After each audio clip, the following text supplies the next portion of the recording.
In the early hours of Thursday morning, 3 simple Bedouin homes stood next to fields here in central Gaza. In an instant, they were blown apart in an Israeli airstrike.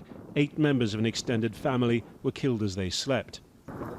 Abu Muhammad rushed here from a nearby refugee camp. One of the surviving children had raised the alarm after trying to pull his siblings from the rubble. We looked for bodies under the rubble, for body parts everywhere. We were looking for individual members of the family, searching name by name. In the hours after the attack, Israel said it had killed Razmi Abu Malhous, whom it identified as a rocket commander in the military wing of Islamic Jihad. Israeli media accompanied the story with this image. This man did not live here. Islamic Jihad says Abu Malhous was not one of its members. His neighbors tell us the same thing.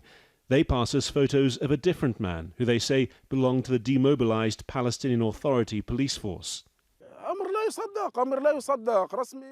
Nobody could believe it. Razmi is a simple man, a PA employee. He lived a simple life, as you can see here.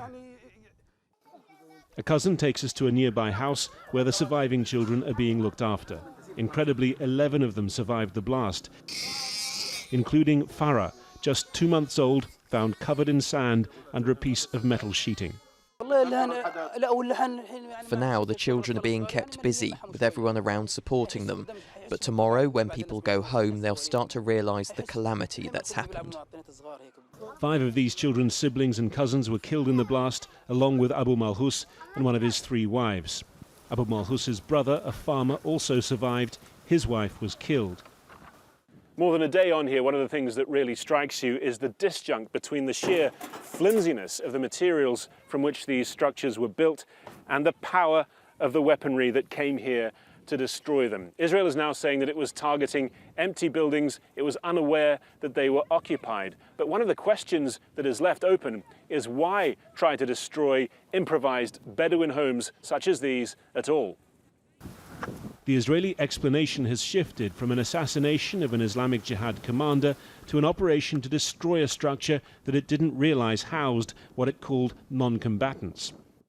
In a statement to Al Jazeera, the Israeli military said yesterday, Thursday, the IDF struck an Islamic Jihad military infrastructure in Deir al-Balah. According to the information available to the IDF at the time of the strike, no civilians were expected to be harmed as a result of the strike. The IDF is investigating the harm caused to civilians by the strike. A few streets away, a steady flow of mourners still comes. This attack on a sleeping family has aroused anger across Gaza. The Israeli military has yet to give a full account of how and why it happened. Harry Fawcett, Al Jazeera, Deir al-Balah, Gaza.